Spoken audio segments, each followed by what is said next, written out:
kita dah nampak dah orang dah bubuh racun dekat dalam tu minuman tu, yang kau pergi minum lagi buat apa?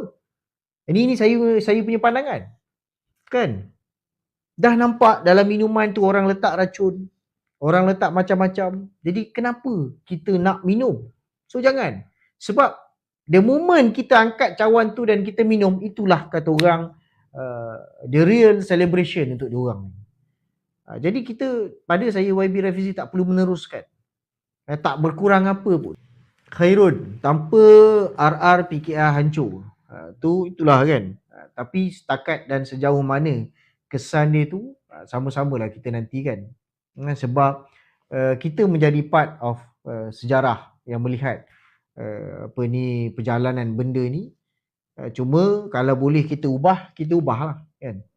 Saya ingin melihat biarlah YB Rafizi mungkin tak bertanding dan tak ada jawatan dalam parti, tak apa, tapi fokuslah kepada kementerian.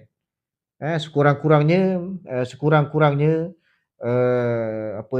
performance sebagai menteri itu akan dilihat dalam tempoh 5 tahun beliau berkhidmat contohnya. Sebab tak lama dah, tinggal setahun lebih saja. Jadi kalau katakan tak nak terlibat dalam parti, okey je, saya okey je. Sebab apa? Kalaulah YB Rafizi ni meletak jawatan dalam daripada Kementerian Ekonomi, Menteri Ekonomi itu, saya rasa dia akan menjejaskan rakyat Malaysia as a whole. Sebab kalau dia tak masuk bertanding, tak ada kesan apa-apa pun untuk diri dia.